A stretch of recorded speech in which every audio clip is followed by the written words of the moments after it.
नमस्कार मित्रांनो. नवोदय स्कॉलरशिप व स्पर्धा परीक्षा या आपल्या यूट्यूब चॅनलवर आपलं सर्वांचं स्वागत आहे. मित्रांनो, आजचा हा राष्ट्रीय शैक्षणिक धोरण 2020 याविषयी आपण संपूर्ण माहिती आपण या व्हिडिओमध्ये पाहणार आहोत.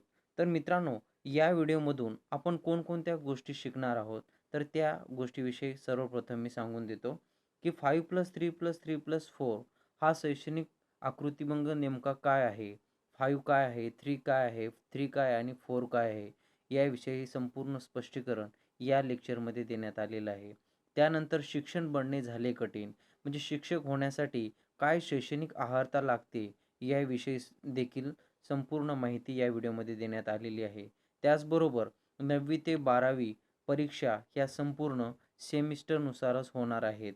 त्याचबरोबर एम-ए नंतर आपणाला एम-फिल करावं लागत होतं. परंतु या शैक्षणिक धोरण 2020 नुसार एम-ए नंतर डायरेक्ट आपण पी-एच-डी करू शकतो. अगदी त्याचबरोबर आणि 6वी पासूनच मुले कम्प्युटर कोडिंग किंवा कम्प्युटर ॲप्स बनवायला शिकणार आहेत. या संपूर्ण गोष्टी आपण राष्ट्रीय शैक्षणिक धोरण 2020 मध्ये जे काही बदल झालेले आहेत, त्याविषयीची माहिती घेणार आहोत. याचबरोबर 10वी बोर्ड रद्द करण्यात आलेलं आहे. त्यानंतर एम-फिल ही डिग्री राष्ट्रीय शैक्षणिक धोरण 2020 मध्ये एम-फिल ही डिग्री रद्द करण्यात आलेली आहे, डिस्कंटिन्यू करण्यात आलेली आहे. त्याचबरोबर अंगणवाडी जे काही अंगणवाडी आहेत ते प्राथमिक शाळेला जोडले जाणार आहेत. त्यानंतर इयत्ता 6वी पासूनच विद्यार्थ्यांना व्होकेशनल एज्युकेशन म्हणजेच व्यावसायिक शिक्षण दिले जाणार आहे. या संपूर्ण गोष्टीचा उहापोह आपण या राष्ट्रीय शैक्षणिक धोरण 2020 मध्ये संपूर्ण पाहणार आहोत. तर मित्रांनो, पुढील भाग सुरू करण्यापूर्वी तुम्ही जर माझ्या चॅनलला नवीन असाल तर माझ्या नवोदय व स्कॉलरशिप यूट्यूब चॅनलच्या समोरील सबस्क्राईब या बटनाला क्लिक करून बेलला क्लिक करा, जेणेकरून मला तुमच्या एका क्लिकने मला मोटिवेशन मिळेल व असेच नवीन नवीन व्हिडिओ तुमच्यापर्यंत पाठवण्याची एनर्जी मिळेल. तर चला मित्रांनो, आपण पुढील भाग पाहूया. बघा या ठिकाणी राष्ट्रीय शैक्षणिक धोरणचा विकास कशा प्रकारे झालेला आहे. तर या राष्ट्रीय शैक्षणिक धोरण विद्यापीठ आयोग, माध्यमिक शिक्षण आयोग, भारतीय शिक्षण आयोग, राष्ट्रीय शैक्षणिक धोरण 68, 86 आणि 2020 यामध्ये शिक्षणाचा कशा प्रकारे विकास झालेला आहे तो आपण पाहणार आहोत. तर मित्रांनो, ब्रिटिश राजवटीपूर्वी भारतामध्ये ह्या दोन प्रकारच्या शाळा होत्या. बरोबर आहे. ते एक प्राथमिक शाळा व उच्च शिक्षणाच्या शाळा अशा दोन प्रकारच्या होत्या आणि ख्रिस्ती मिश्रणाने देखील भारतीय शिक्षणासाठी प्रयत्न केल्याचे दिसून आलेले आहेत. ब्रिटिश काळापासून आधुनिक शिक्षणाचा पाया जर कोणी घातला असेल तर 1813 मध्ये चार्टर ॲक्टनुसार भारतामध्ये शिक्षण पद्धतीचा पाया घालण्यात आलेला आहे. या ठिकाणी लक्षात ठेवणे अतिशय आवश्यक आहे. त्याचबरोबर या कायद्यानुसार चार्टर ॲक्ट या कायद्यानुसार भारतीयाच्या शिक्षणाची जबाबदारी ही ईस्ट इंडिया कंपनीकडे सोपवण्यात आलेली होती.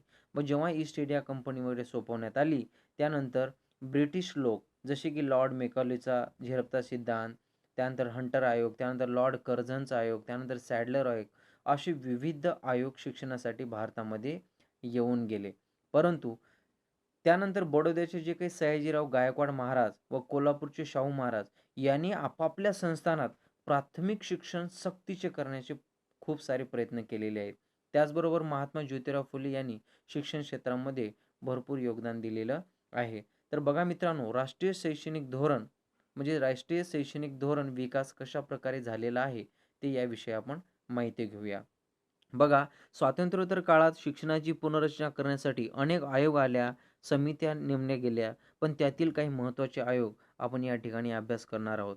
त्यातील पहिला आयोग आहे विद्यापीठ आयोग. विद्यापीठ आयोगाची स्थापना 1948 ते 49 म्हणजेच भारत स्वतंत्र झाला 15 ऑगस्ट 1947. लगेच दुसऱ्या वर्षी विद्यापीठ शिक्षण आयोग 1948 रोजी स्थापना झाली आणि विद्यापीठ शिक्षण आयोगाचे अध्यक्ष होते डॉक्टर राधाकृष्णन. तर असं विचारलं जातं की विद्यापीठ शिक्षण आयोगाचे अध्यक्ष कोण होते? राधाकृष्णन. हा या ठिकाणी प्रश्न तयार होतो. त्यानंतर बघूया, विद्यापीठ शिक्षण आयोग हे भारतामध्ये नेमण्याचं महत्त्वाचं कारण काय होतं? तर विद्यापीठामध्ये वेगवेगळे जे काही समस्या आहेत त्या समस्येचा अभ्यास करण्यासाठी विद्यापीठ शिक्षण आयोगाची नेमणूक करण्यात आलेली होती. त्यानंतरचा आयोग पाहूया, माध्यमिक शिक्षण आयोग.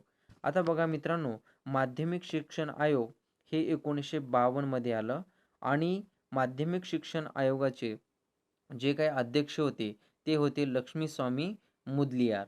तर लक्ष्मीस्वामी मुदलियार होते, म्हणूनच माध्यमिक शिक्षण आयोगालाच मुदलियार आयोग असंही म्हटलं जातं. तर माध्यमिक शिक्षण आयोग प्रामुख्याने माध्यमिक शिक्षण 2 टप्पे असावे. तर मुदलियार आयोगाचं म्हणणं असं होतं, त्यांनी अशा प्रकारची शिफारस केली की माध्यमिक शिक्षण हे 2 टप्पे असावे.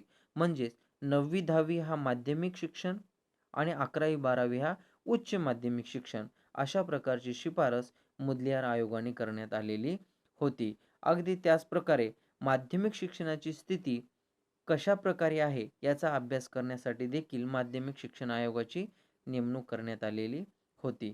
त्यानंतर माध्यमिक शिक्षण आयोगाचं महत्त्वाची शिफारस अजूनही केली, ती म्हणजे चाचणी किंवा परीक्षा ही वस्तुनिष्ठ असावी, अशा प्रकारची शिफारस माध्यमिक शिक्षण आयोगाने केलेली होती. त्यानंतरचा तिसरा आयोग आहे भारतीय शिक्षण आयोग. भारतीय शिक्षण आयोग हा 1964 ते 65 साली आला आणि या भारतीय शिक्षण आयोगालाच कोठारी आयोग असं म्हटलं जातं. तर मित्रांनो, यापैकी शिक्षणाच्या सर्व स्तरांचा विचार करणारा व शिक्षणाविषयक इतर सर्व प्रश्नांचा सखोल अभ्यास करणारा आयोग म्हणून कोठारी आयोग याला संबोधलं जातं. असंच ते इतिहासामध्ये प्रसिद्ध आहेत. त्यानंतरचं पाहूया, राष्ट्रीय शैक्षणिक धोरण 1968. तर मित्रांनो, आपणा सर्वांना माहिती आहे की कोठारी शिक्षण आयोगाच्या शिफारसीनुसारच विचार करूनच स्वतंत्र भारताने आपले पहिले राष्ट्रीय शैक्षणिक धोरण निश्चित केले. ते म्हणजे 1968 राष्ट्रीय शैक्षणिक धोरण. त्यामध्ये या धोरणामध्ये प्राथमिक शिक्षणाविषयी काही तरतुदी केल्या होत्या. ते म्हणजे कलम 45. राज्यघटनेतील कलम 45व्या कलमानुसार 6 ते 14 वर्ष वयोगटातील सर्व मुलामुलींना शिक्षण मिळण्यासाठी प्रयत्न करावे, त्यासाठी कलम 45 समाविष्ट करण्यात आले. त्यानंतर 10+2+3 म्हणजे 10+2+3 हा शैक्षणिक आकृतिबंध राष्ट्रीय शैक्षणिक धोरण 1968 ने स्वीकारण्यात आला. आता 10 म्हणजेच काय आहे?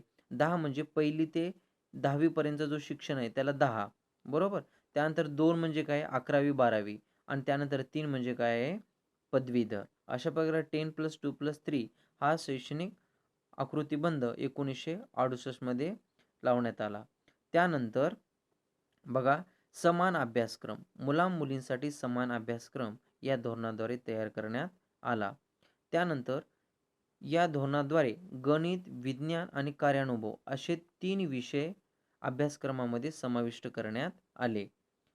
त्यानंतर बघूया, राष्ट्रीय शैक्षणिक आयोग 1986. मित्रांनो, राष्ट्रीय शैक्षणिक धोरण 1968 मध्ये एकच तरतूद त्याची कमी होती, ती म्हणजे जे काही शाळेसाठी आर्थिक तरतूद होती ती या धोरणामध्ये समाविष्ट नव्हती, म्हणून दुसरी आयोग नेमण्यात आला, म्हणजेच राष्ट्रीय शैक्षणिक आयोग 1986 ही सुरुवात करण्यात आलं. तर या ठिकाणी लक्षात ठेवायचं की राष्ट्रीय शैक्षणिक धोरण 1968चे तात्कालिक पंतप्रधान इंदिरा गांधी होत्या. तर त्यांच्या काळानुसार पहिलं राष्ट्रीय शैक्षणिक धोरण लावण्यात आलं. त्यानंतर बघूया, राष्ट्रीय शैक्षणिक आयोग 1986चे तात्कालिक पंतप्रधान कोण होते? तर राजीव गांधी होते. तर राष्ट्रीय शैक्षणिक धोरण 1986च्या महत्त्वाच्या काय तरतुदी होत्या? तर 10+2+3 हा आकृतिबंध लावण्यात आला आणि हा आकृतिबंध भारतातील भरपूर राज्यांनी स्वीकार पण केलेला होत्या. आणि या आयोगाद्वारे विज्ञान, गणित हे 2 विषय अनिवार्य कंपल्सरी बनले. बघा मित्रांनो, गणित आणि विज्ञान हे 2 विषय राष्ट्रीय शैक्षणिक धोरण म्हणजेच आयोग 1986 नुसार अनिवार्य करण्यात आलं. त्यानंतर बघूया, नवोदय विद्यालय. आपणा सर्वांना माहिती आहे की नवोदय विद्यालय हे स्थापना करण्यासाठी राजीव गांधी यांनी सर्वात जास्त प्रयत्न केलेले दिसून येते. तर असाही प्रश्न तयार होतो की नवोदय विद्यालय हे कोणत्या राष्ट्रीय शैक्षणिक धोरणामध्ये तयार करण्यात आलं? तर राष्ट्रीय शैक्षणिक धोरण 1986. तर आपणा सर्वांना माहिती आहे की ग्रामीण भागातील प्रतिभावंत विद्यार्थ्यांना प्रथम विचार करून हा नवोदय विद्यालयाची स्थापना करण्यात आली आणि या नवोदय विद्यालयामध्ये 75% विद्यार्थी हे ग्रामीण भागातील असतात आणि 25% विद्यार्थी हे शहरी भागातील असतात. त्यानंतर अनुसूचित जातीतील मुलांचे प्रमाण हे 15% व अनुसूचित जमातीतील विद्यार्थ्यांचे प्रमाण हे 75% असते. त्याचबरोबर 1/3 मुली या नवोदय विद्यालयामध्ये समाविष्ट केले जाते. अगदी त्याचप्रमाणे भारतातील जे काही विद्यार्थी आहेत त्यांना शिक्षण पासून वंचित आहेत, परंतु ते शिक्षण घेऊ इच्छितात, असे विद्यार्थ्यांना दूरस्थ शिक्षण मिळावे यासाठी राजीव गांधींनी इंदिरा गांधी नॅशनल ओपन युनिव्हर्सिटीची स्थापना केली. आता या ठिकाणी असा प्रश्न खूप वेळेस स्पर्धा परीक्षेत विचारण्यात आलेला आहे, की नवोदय विद्यालय हे कोणत्या शैक्षणिक धोरणात समाविष्ट करण्यात आला? 1986. इग्नो देखील 1986 या ठिकाणी लक्षात ठेवावे. त्यानंतर बघा, राष्ट्रीय शैक्षणिक धोरण 1986 मध्ये गणित, परिसर अभ्यास, कार्यानुभव व शारीरिक शिक्षण व कला असे एकूण 5 विषय अभ्यासक्रमामध्ये समाविष्ट करण्यात आले. त्यानंतर राष्ट्रीय शैक्षणिक धोरण 1986ची पुनर्रचना करून 1992ची एक आयोग पाठवण्यात आला. त्यालाच कृती कार्यक्रम असं म्हटलं जातं. त्यानंतर आहे राष्ट्रीय शैक्षणिक धोरण 2020. तर मित्रांनो, या धोरणाविषयी आपण अतिशय सखोल अशी माहिती घेणार आहोत. तुमच्या मनातील कोणताही प्रश्न शिल्लक राहणार नाही याची 100% मी गॅरंटी देतो. तर चला मित्रांनो, आपण वेळ न घालवता आपण एज्युकेशन पॉलिसी म्हणजेच नॅशनल एज्युकेशन पॉलिसी 2020 विषयी सखोल माहिती घेऊया. बघा, या ठिकाणी मानव संसाधन विकास मंत्रालय, त्यालाच ministry of human resource development असं म्हटलं जातं. मानव संसाधन विकास मंत्रालयाची स्थापना 26 सप्टेंबर 1985 रोजी करण्यात आलेली आहे. तर या मंत्रालयाचं प्रामुख्यानं कार्य काय आहे, तर केंद्र स्तरावर शिक्षणाच्या विकासासाठी हा मंत्रालय तयार करण्यात आलेला आहे. तर मानव संसाधन विकास मंत्रालय सध्याचे मानव संसाधन विकास मंत्री कोण आहेत असं विचारलं तर रमेश पोखरियाल हे मानव संसाधन विकास मंत्री आहेत. त्याचबरोबर मानव संसाधन विकास मंत्रालयाचे 2 विभाग पडतात. पहिला विभाग आहे शालेय शिक्षण व साक्षरता विभाग आणि दुसरा आहे उच्च शिक्षण विभाग. त्यानंतर राष्ट्रीय शैक्षणिक धोरण 2020 चे ठळक वैशिष्ट्ये आपण पाहणार आहोत. पहिला आहे डॉक्टर के कस्तुरीरंजन समिती. मित्रांनो, डॉक्टर के कस्तुरीरंजन समिती राष्ट्रीय शैक्षणिकचा अभ्यास करून त्याचा मसुदा हा संसदेत मांडण्यात आला. म्हणून डॉक्टर के कस्तुरीरंजन समितीद्वारे राष्ट्रीय शैक्षणिक धोरण 2020 हे संसदेत मांडण्यात आले.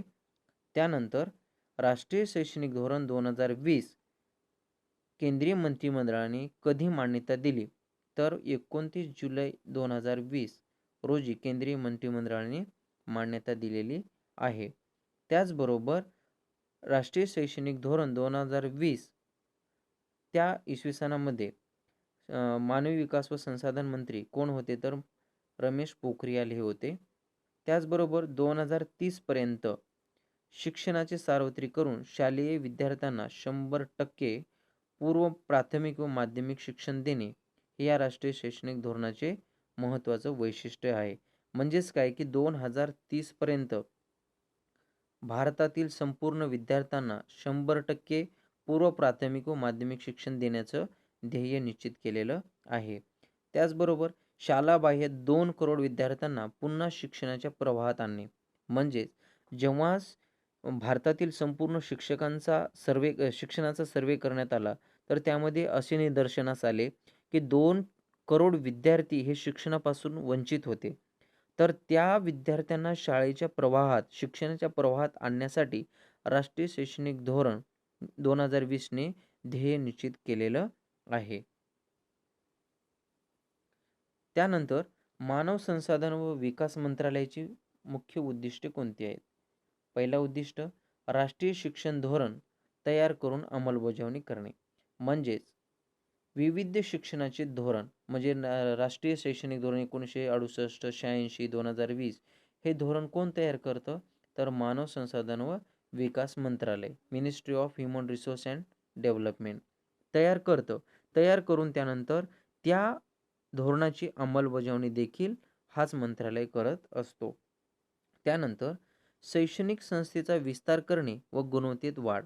बघा मित्रांनो, विविध शैक्षणिक इन्स्टिट्यूट, शैक्षणिक संस्था स्थापन करणे आणि त्या शैक्षणिक संस्थेमध्ये गुणवत्तेत क्वालिटी एज्युकेशन देणे, हे मानव संसाधन विकास मंत्रालयाचं मुख्य उद्दिष्ट आहे.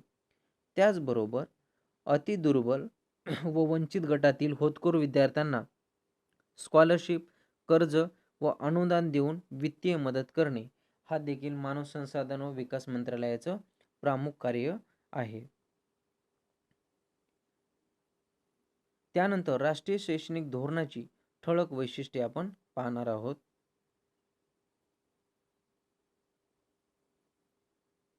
बघा या ठिकाणी 5+3+3+4 आकृतिबंध नेमका काय आहे?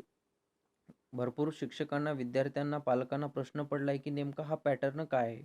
तर हा पॅटर्न आपण व्यवस्थित समजून घेऊया. सुरुवातीचे 5, बरोबर? या 5 इयरमध्ये म्हणजे विद्यार्थी जेव्हा मुलगा जन्मतो, 0 वयापासून जे 3 वर्षापर्यंत मुलगा हा घरी संगोपन केलं जातं आणि त्यानंतर 3 वर्ष जेव्हा पूर्ण होतील तेव्हा 3 वर्षानंतर तो मूल 3 वर्ष झाल्यावर अंगणवाडी किंवा पूर्व प्राथमिक शाळेमध्ये म्हणजेच बालवाडीमध्ये जातो आणि याचे 3 वर्ष पूर्ण झाल्यानंतर तो पहिलीला जातो. 3 वर्ष पूर्ण झाल्यानंतर तो 6 वर्ष कंप्लीट होईल. मग पहिलीला व दुसरीला असे हे 2 वर्ष, म्हणजे बालवाडीचे 3 वर्ष आणि पहिली दुसरीचे 2 वर्षे असे मिळून 5 वर्षाचा पहिला टप्पा तयार होतो. त्याला म्हणतात फाउंडेशनल स्टेज. त्याला काय बोलतात? फाउंडेशनल स्टेज असं बोललं जातं. क्लिअर आहे? आणि त्याचं वय आहे 3 वर्ष ते 8 वर्ष. क्लिअर आहे? त्यानंतर आपण दुसरा टप्पा बघूया. बघा या ठिकाणी हा 3चा 3 इयर. या दुसऱ्या टप्प्याला प्रिपॅरेटरी स्टेज म्हणजेच पूर्वाध्ययन स्टेज असं म्हटलं जातं. पूर्वाध्ययन स्टेजलाच प्रिपॅरेटरी स्टेज असं म्हटलं जातं. तर 3 वर्ष. बघा या ठिकाणी मुलगा, या ठिकाणी 3, 4, 5, 6, 7 आणि 8 म्हणजे 7 आणि 8 म्हणजे पहिली आणि दुसरी झाल्यानंतर डायरेक्ट तो मुलगा 3 वर्षाचा तिसरी, चौथी आणि पाचवी. तिसरी, चौथी आणि पाचवी म्हणजेच हा 3. तिसरी, चौथी आणि पाचवी या टप्प्याला काय नाव देण्यात आलेलं आहे? पूर्वाध्ययन टप्पा. क्लिअर आहे? त्यानंतर बघूया 3 इयर म्हणजेच हा आकृतिबंधातील 3. तर या 3 याला मिडल स्टेज म्हणजेच पूर्व माध्यमिक स्तर असं म्हटलेलं आहे. तर या स्तरामध्ये इयत्ता 6वी ते 8वी, 6वी, 7वी, 8वी असे हे 3 इयत्ता तिसऱ्या टप्प्यात ठेवण्यात आलेलं आहे. त्याला पूर्व माध्यमिक स्तर असं म्हटलेलं आहे. त्यानंतर आकृतिबंधातील चौथा 4, 4 इयर. 4 इयरलाच बोललेलं आहे. माध्यमिक स्तर त्यालाच सेकंडरी स्टेज असं म्हटलं जातं. सेकंडरी स्टेज सुरू होतं इयत्ता 9वी, 10वी, 11वी आणि 12वी असे हे 4 वर्ष. अशा प्रकारे राष्ट्रीय शैक्षणिक धोरण 2020 मध्ये 5+3+3+3+4 हा आकृतिबंध तयार करण्यात आलेला आहे. बघा या ठिकाणी 5+3+3+4 हा शैक्षणिक आकृतिबंध या ठिकाणी आपण अभ्यास केलेला आहोत की यापूर्वीचा जो शैक्षणिक संरचना आहे आणि या आत्ताची संरचना आहे यामध्ये दोघांमध्ये डिफरन्स आपण पाहणार आहोत. पहिलाचा जो शैक्षणिक म्हणजे जुना शैक्षणिक आकृतिबंध जो होता तो 10+2 हा होता. 10 म्हणजे काय? 1ली ते 10वी पर्यंत शालेय शिक्षण आणि 2 म्हणजेच काय की त्याचं कॉलेज शिक्षण 11वी 12वी. बघा या ठिकाणी 10 इयर आणि हा 2 इयर. अशा प्रकारे फक्त तो विद्यार्थी 10+2 मध्येच शिकत होता. तर त्याच्यामध्ये कोणतेच टप्पे येत नव्हते. परंतु राष्ट्रीय शैक्षणिक धोरण 2020 अन्वये एकूण 4 टप्पे पाडण्यात आलेले आहेत. पायाभूत स्तर त्याला फंडामेंटल स्टेज असं म्हणतो. त्यानंतर पूर्वाध्ययन म्हणजेच प्रिपॅरेटरी स्टेज सेकंड. त्यानंतर पूर्व माध्यमिक स्तर तिसरा टप्पा आणि चौथा आहे माध्यमिक स्तर. बरोबर आहे? यासाठी बघा पायाभूत स्तर हा 5 वर्षाचा या ठिकाणी आपण पाहू शकतो. पायाभूत स्तर. त्यानंतर बघा हा 3 तिसरी ते पाचवी. त्यानंतरचा हा 3 6वी ते 8वी आणि त्यानंतरचा हा 4 इयत्ता 9वी ते 12वी. अशा प्रकारे 4ही स्तराचा या ठिकाणी उल्लेख केलेला आहे. तर प्रश्न असा होतो की स्पर्धा परीक्षेमध्ये असं विचारलं जातं की शैक्षणिक आकृतिबंधामधील 5 म्हणजेच काय? किंवा 5 याला कोणता स्तर म्हटलं जातं? समजलं? तर त्यासाठी या चारही टप्पे पाठ करणं अतिशय आवश्यक आहे. पहिला टप्पा आहे पायाभूत स्तर, दुसरा आहे पूर्वाध्ययन, तिसरा आहे पूर्व माध्यमिक आणि चौथा आहे माध्यमिक. बघा यानंतर राष्ट्रीय शैक्षणिक धोरण 2020 अन्वये शालेय शिक्षणामध्ये कोणकोणते बदल होणार आहेत याविषयी आपण पाहूया. बघा पहिला मुद्दा, इयत्ता 5वी पर्यंतही शिकवण्याची भाषा मातृभाषा किंवा स्थानिक भाषा असेल. तर मित्रांनो, इयत्ता 5वी पर्यंत शिक्षणाची teaching language must be mother tongue or local language. म्हणजेच विद्यार्थी ज्या भागामध्ये राहतो तर त्या भागातील भाषा ही शिक्षकांनी यूज करावंच लागणार आहे. त्यानंतर बघूया, इयत्ता 6वी पासूनच व्यावसायिक शिक्षण. व्यावसायिक शिक्षणास व्होकेशनल एज्युकेशन असं म्हटलं जातं. तर व इयत्ता 6वी पासूनच व्यावसायिक शिक्षणाला सुरुवात केलेली आहे. तर व्यावसायिक शिक्षण कोणकोणते असतात? जसे की पेंटर, त्यानंतर कार्पेंटर, त्यानंतर वेल्डर, फिटर असे विविध व्यावसायिक शिक्षण विद्यार्थ्यांना इयत्ता 6वी पासूनच मिळणार आहे. त्यानंतर बघूया, इयत्ता 6वी पासून कॉम्प्युटर कोडिंग व आंतरभाषिकता देखील मिळणार आहे. म्हणजेच इयत्ता 6वी पासून विद्यार्थ्यांना कॉम्प्युटरचं नॉलेज देखील देण्यात येणार आहे. कॉम्प्युटरचं नॉलेज देऊन त्या विद्यार्थ्यांना कोडिंग कशाप्रकारे करायचं आहे, विविध शैक्षणिक ॲप्स कशाप्रकारे बनवायचे आहेत, याविषयी देखील इयत्ता 6वी पासूनच माहिती देण्यात येणार आहे. माहिती देऊन देखील त्या विद्यार्थ्यांना इंटर्नशिप ह्या नजदीकच्या संस्थेमध्ये देखील मिळणार आहे. त्यानंतर अजून काय बदल झाले ते पाहूया. इयत्ता 9वी ते 12वी पर्यंत परीक्षा ही सेमिस्टर वाईज असणार आहे. मित्रांनो, आपल्याला सर्वांना माहिती आहे की 9वीला फक्त वार्षिक परीक्षा असते, 10वीला, 11वीला आणि 12वीला वार्षिक म्हणजे इयरली परीक्षा असतात. परंतु या शैक्षणिक धोरणामध्ये इयत्ता 9वी ते 12वी पर्यंतच्या सर्व परीक्षा या सेमिस्टर वाईज असणार आहेत. या ठिकाणी अतिशय महत्त्वाचं आहे की 9वी ते 12वी पर्यंतच्या सर्व परीक्षा या सेमिस्टर वाईजच होणार आहेत. सेमिस्टर हा एका वर्षात 2 होत असतात. त्यानंतर बघूया, इयत्ता 9वी ते 12वी विषय आवडीनुसार. या ठिकाणी बघूया मित्रांनो, जुन्या शैक्षणिक पद्धतीमध्ये 10वी पर्यंत संपूर्ण शिक्षण मुला-मुलींना हा समानच होता. त्यामध्ये विषय निवडीला प्राधान्य नव्हतं. परंतु राष्ट्रीय शैक्षणिक धोरण 2020 अन्वये इयत्ता 9वी ते 12वी पर्यंत कोणतेही विषय निवडू शकता. आता या ठिकाणी एक उदाहरण घेऊया, 12वी बरोबर. आता 10वी पर्यंतचे विषय कॉमन असायचे. पण 10वी कंप्लीट झाल्यानंतर विद्यार्थी 11वीला काही आर्ट्समध्ये जायचे, काही कॉमर्समध्ये जायचे, काही सायन्समध्ये जायचे. बरोबर. आता पण या शैक्षणिक धोरणामध्ये 9वी ते 12वी पर्यंतच्या कोणत्याही विद्यार्थ्याला कोणतेही विषय निवडू शकतात. फॉर एक्झाम्पल, मी समजा 11वीला आहे. तर 11वीला असताना मी एक विषय समजा राज्यशास्त्र घेतला. बरोबर. त्यानंतर दुसरा एक अकाउंटिंग घेतला आणि तिसरा मी जीवशास्त्र घेतला. कोणतेही विषय तुम्ही तुमच्या आवडीनुसार विद्यार्थी घेणार आहेत या शैक्षणिक धोरणानुसार. या ठिकाणी लक्षात ठेवणे अतिशय आवश्यक आहे. त्यानंतर घोकमपट्टी परीक्षा बदल करून संबोध, आकलन व ज्ञानाधिष्ठित करणार आहेत. म्हणजेच बघूया मित्रांनो, पहिली ते 12वी पर्यंतच्या जे काही जुन्या शैक्षणिक धोरणामध्ये परीक्षा होत होत्या, तर त्या सर्वच्या सर्व परीक्षा ह्या घोकमपट्टी परीक्षा होत्या. म्हणजेच विद्यार्थ्यांना रिटन मॅटर, डिस्क्रिप्टिव्ह आन्सर मागितलं जात होतं. तर ते डिस्क्रिप्टिव्ह मॅटर लक्षात ठेवण्यासाठी विद्यार्थी तर त्या मजकुराचं पाठांतर करत होतं. म्हणजेच घोकमपट्टी करावं लागत होतं. परंतु राष्ट्रीय शैक्षणिक धोरण 2020 अन्वये परीक्षा या संबोधावर, आकलनावर व ज्ञानाधिष्ठित यावरच असणार आहेत. बरोबर. त्याचबरोबर कोचिंग क्लासेसला आळा घालणे. आपणा सर्वांना परिचित आहोत की 10वी आणि 12वीची परीक्षा म्हटलं की प्रत्येक पालक हा कोचिंग क्लासेस जॉईन करतो आणि त्या कोचिंग क्लासेसमध्ये एवढी आर्थिक पिळवणूक होते की ते विद्यार्थी शाळा करत नाही, परंतु सर्वात जास्त तो कोचिंग क्लासेसकडे वळलेला दिसून येतो. परंतु या राष्ट्रीय शैक्षणिक धोरण 2020 अन्वये कोचिंग क्लासेसला आळा बसणार आहे. तर आळा कशाप्रकारे बसेल? समजा विद्यार्थ्यांना डिस्क्रिप्टिव्ह कोणत्याच प्रकारची परीक्षा नाही. फक्त त्या विद्यार्थ्यांना ऑब्जेक्टिव्ह आहे, संवादावर आधारित आहे, आकलनावर आधारित आहे, ज्ञानाधिष्ठितावर आधारित आहे. तर तो विद्यार्थी कोचिंग क्लासेस जॉईन करणारच नाही. त्यामुळे या शैक्षणिक धोरणामध्ये कोचिंग क्लासेसला आळा बसणार आहे. त्यानंतर शाळेची फीस. आपणा सर्वांना माहिती आहे की शासकीय शाळेमध्ये फीस अलाउड नसते. परंतु प्रायव्हेट शाळांमध्ये अव्वाच्या तव्वा भाव हे भावानुसार ती शाळेची फीस आकारली जाते. आता बघा नर्सरी, एल-के-जी, यू-के-जीला 70,000, 80,000 शाळेची फीस आकारली जाते मित्रांनो. तर या राष्ट्रीय शैक्षणिक धोरण 2020 अन्वये शाळेची फीस ही महत्तम किती असावी, हा या ठिकाणी निर्देश करण्यात येणार आहे. तर म्हणून शाळेची फीस ही राष्ट्रीय शैक्षणिक धोरणात बदल होणार आहे. त्यानंतर उच्च शिक्षणात राष्ट्रीय शैक्षणिक धोरणामुळे कोणकोणते बदल होणार आहेत ते आपण पाहणार आहोत.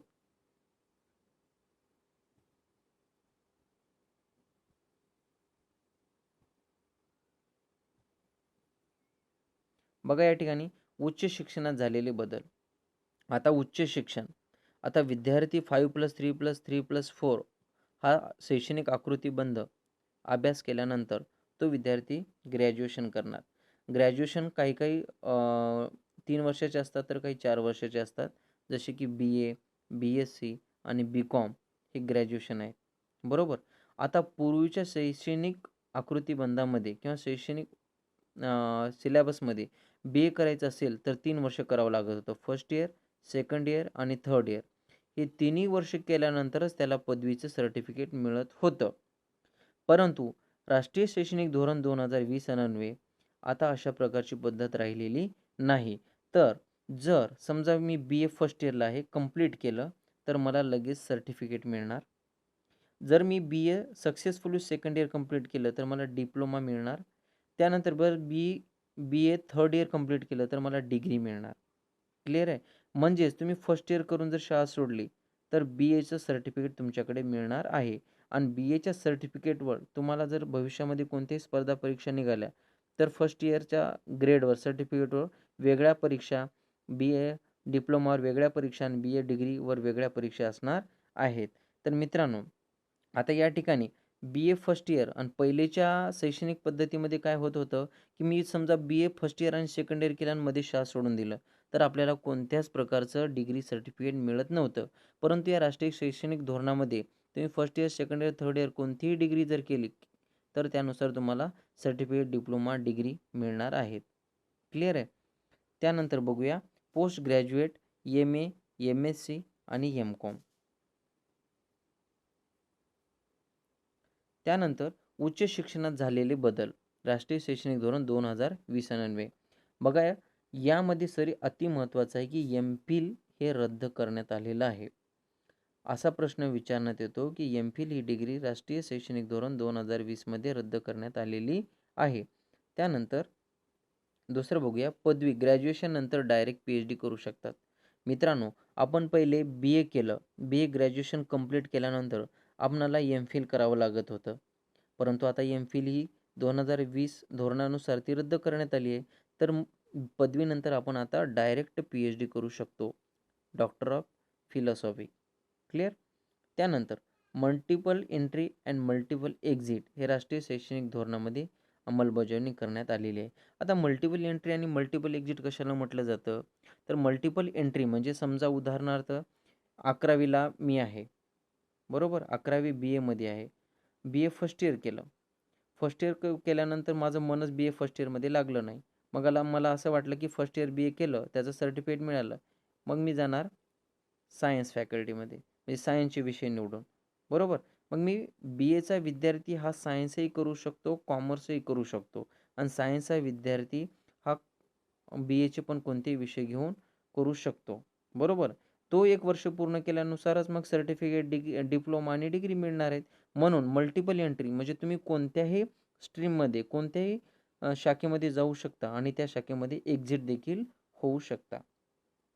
त्यानंतर बघूया, वैद्यकीय कायदेविषयक शिक्षण सोडून इतर संपूर्ण भारतीय शिक्षणे एक छत्राखाली, म्हणजेच मेडिकल व लीगल हे 2 शैक्षणिक ब्रँचेस सोडून भारतातील संपूर्ण शिक्षण प्रणाली ही एका छत्राखाली येणार आहे. त्यानंतर अकॅडमिक क्रेडिट बँक लागू. नेमकं अकॅडमिक क्रेडिट बँक लागू म्हणजेच नेमकं काय आहे?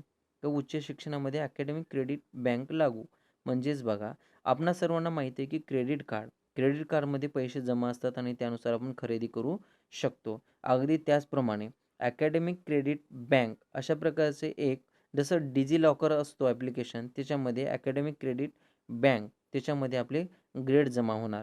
म्हणजेच काय, की समजा मी BAचे 2 वर्ष कंप्लीट केले, तर 2 वर्ष BAचे कंप्लीट केल्यानंतर आपणाला काय मिळत होतं? डिप्लोमा मिळत होतं. मग त्या डिप्लोमाचा जो काही ग्रेड असेल, तो ग्रेड या अकॅडमिक क्रेडिट बँकमध्ये जमा होणार.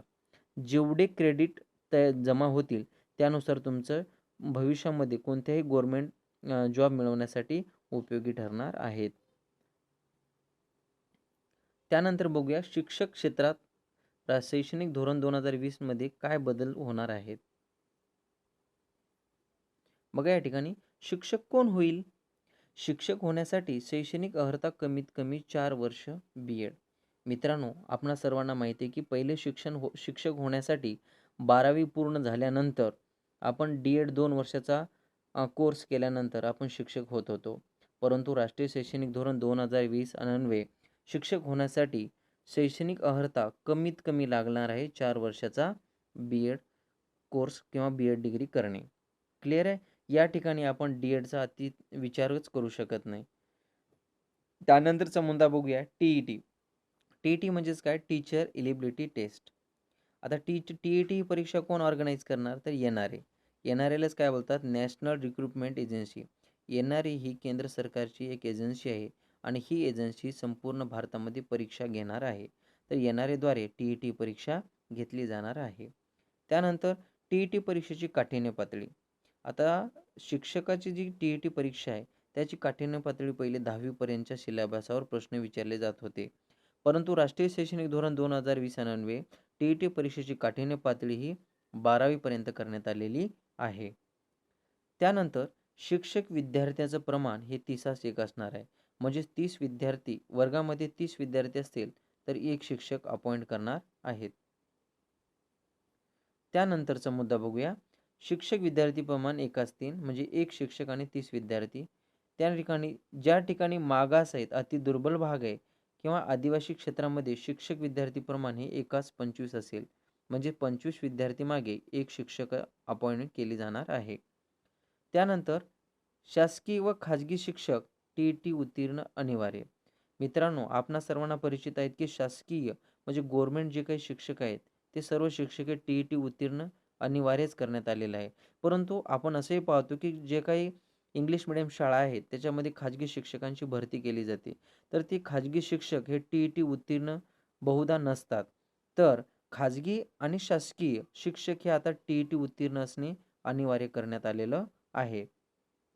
त्यानंतर अंगणवाडी प्राथमिक शाळेला जोडणार. आपणा सर्वांना माहिती आहे की वय वर्ष 3 ते 6 पर्यंत अंगणवाडी किंवा बालवाडीमध्ये शिकवले जाते. तर हे बालवाडी जी शाळा आहे, बालवाडी जी शाळा आहे, ती प्राथमिक शाळेला जोडली जाणार आहे. त्यानंतर 3 ते 6 वर्षाच्या अंगणवाडी मुलांना ECC ही प्रणाली लागू आहे. तर मित्रांनो, ECC ही प्रणाली म्हणजेच काय? Early childhood care education. Early childhood care education ही प्रणाली लागू करण्यात येणार आहे. ते पण 3 ते 6 वर्षाच्या अंगणवाडी विद्यार्थीकरिता. त्यानंतर डिजिटल लायब्ररी व शालेय पुस्तकालय. आता डिजिटल लायब्ररी कशाला म्हटलं जातं? ते पण महत्त्वाचं आहे. डिजिटल लायब्ररी म्हणजेच काय की ऑनलाईन लायब्ररी एक प्रकारची आणि शालेय पुस्तकालय म्हणजे स्कूल लायब्ररीवर भर देण्यात येणार आहे. त्यानंतर बघूया इतर काय काय बदल झालेले आहेत, याविषयी आपण माहिती घेऊ. बघा मित्रांनो, सरकारचा शिक्षणावर एकूण खर्च GDP म्हणजे ग्रॉस डोमेस्टिक प्रोडक्ट म्हणजेच काय? स्थूल राष्ट्रीय उत्पन्न. तर संपूर्ण भारताचा एकूण उत्पन्नाचा किती टक्के खर्च शिक्षणावर करणार आहेत, याविषयी आपण माहिती घेऊया. बघा, NEP म्हणजे नॅशनल एज्युकेशन पॉलिसी 1986, राष्ट्रीय शैक्षणिक धोरण 1986 अन्वये 6% एकूण GDPच्या 6% खर्च करणार होता. सर्वप्रथम जेव्हा धोरण तयार झालं, तर ती सद्यस्थितीला किती खर्च करतात? 4.43 एवढे शिक्षणावर खर्च एकूण GDPच्या भारत सरकार करत असतो. बरोबर? तर भारत शिक्षणाचा एकूण खर्च NEP नॅशनल एज्युकेशन पॉलिसी 2020 अन्वये किती आहे? 6% करणार आहेत. तर 6%चा या ठिकाणी आपण 4.43% शिक्षणावर खर्च करणार आहे. तर आपण या 6%मध्ये किती टक्के खर्च करेल ते येणाऱ्याच काळामध्ये आपण पाहू शकणार आहोत. त्यानंतर शालेय उपस्थिती म्हणजे ग्रॉस एनरोलमेंट रेशिओ. सद्यस्थिती विद्यार्थी नोंदणी उपस्थिती ही 26.3 आहे. म्हणजे सध्याच्या घडीला विद्यार्थीची नोंदणी म्हणजे शाळेमध्ये उपस्थिती ही एकूण उपस्थितीपैकी 26.3% आहे. म्हणजेच करंट एनरोलमेंट रेशिओ. तर राष्ट्रीय शैक्षणिक धोरण 2020 अन्वये 2035 पर्यंत 50% उपस्थिती वाढवायचे ध्येय राष्ट्रीय शैक्षणिक धोरण 2020 मध्ये करण्यात आलेलं आहे. त्यानंतर जुन्या शैक्षणिक धोरण व नव्या शैक्षणिक धोरणातील नेमका फरक आहे ते आपण माहिती घेणार आहोत. बघा मित्रांनो, या ठिकाणी एक तक्ता बनवलेला आहे. हा तक्ता म्हणजेच पाठीमागचा संपूर्ण सारांश. शैक्षणिक धोरणातील मूलभूत फरक. आता कोणकोणता फरक आहे ते आपण या पाहणार आहोत. रचना शैक्षणिक धोरण 1986 म्हणजे जुनं शैक्षणिक आकृतिबंध, नॅशनल एज्युकेशन पॉलिसी 2020, नवीन शैक्षणिक धोरण. या ठिकाणी शाखा स्ट्रीम 3 शाखेपैकी विद्यार्थी कोणतीही शाखा निवडू शकतो. शैक्षणिक धोरण 1986 म्हणजेच मित्रांनो, इयत्ता 10वी मध्ये असताना आपण 10वी पासआउट झाल्यानंतर आपण आर्ट्स घेत होतो, कॉमर्स घेत होतो किंवा सायन्स घेत असतो. तर या 3 शाखेपैकी कोणता तरी एक शाखा विद्यार्थी निवडत होता. परंतु राष्ट्रीय शैक्षणिक धोरण 2020 अन्वये विद्यार्थ्यांच्या आवडीनुसार कोणत्याही शाखेतील कोणताही विषय निवडू शकतो. या ठिकाणी हा फरक लक्षात ठेवायचा आहे.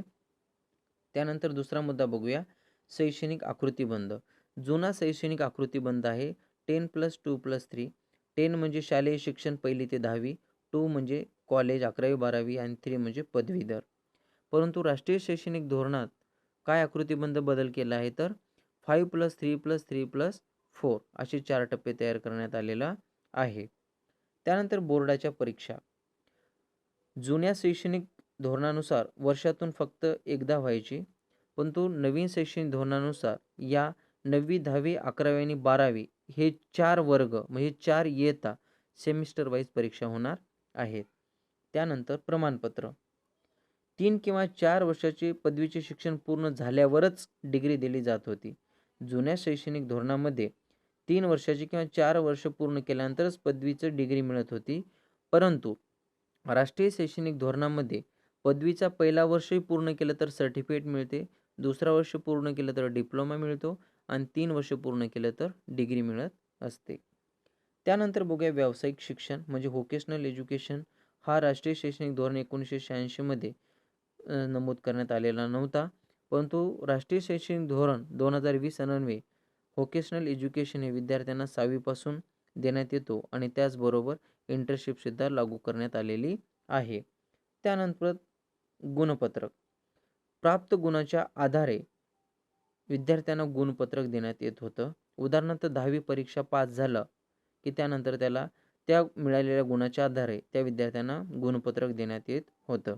त्यानंतर नवीन शैक्षणिक धोरण 2020 अन्वये 360 कोनातून मूल्यांकन म्हणजेच प्राप्त गुणाच्या आधारे गुणपत्रक देण्यात येतो. तर 360 कोनातून म्हणजेच काय? अतिशय महत्त्वाचं मूल्यांकन आहे मित्रांनो. आता 360 म्हणजेच आता समजा एक ग्रेड कार्ड आहेत म्हणजे विद्यार्थ्याचं गुणपत्रक, त्यामध्ये असे वेगवेगळे रकाने असणार आहेत. म्हणजे सेल्फ इव्हॅल्युएशन, त्यानंतर पीअर इव्हॅल्युएशन, त्यानंतर टीचर इव्हॅल्युएशन, अशा प्रकारचे इव्हॅल्युएशन असणार आहेत. तर सेल्फ इव्हॅल्युएशन म्हणजे स्वतः त्याला किती ग्रेड द्यायचे आहेत. उदाहरणार्थ ए ग्रेड दिला, बरोबर. त्यानंतर पीअर इव्हॅल्युएशन म्हणजे त्याचाच वर्गातील मित्र त्याला त्या विद्यार्थ्याला किती ग्रेड देणार, समजा तो दिला बी, बरोबर. आणि शिक्षकानुसार त्या विद्यार्थ्याला कोणता ग्रेड मिळाला पाहिजे, ए. अशा प्रकारचं 360 कोनातून सर्व बाजूचं इव्हॅल्युएशन मूल्यांकन या शैक्षणिक धोरणामध्ये होणार आहेत. तर मित्रांनो, आम्ही आशा करतो की तुम्हाला हा व्हिडिओ खूप चांगल्या प्रकारे समजलेला आहे. तर माझ्या चॅनलला सबस्क्राईब केल्यानंतर प्लीज माझ्या चॅनलला सबस्क्राईब करून घ्या, जेणेकरून तुम्हाला अशाच प्रकारचे व्हिडिओ तुमच्यापर्यंत पोहोचवण्याला प्रयत्न करेल. धन्यवाद.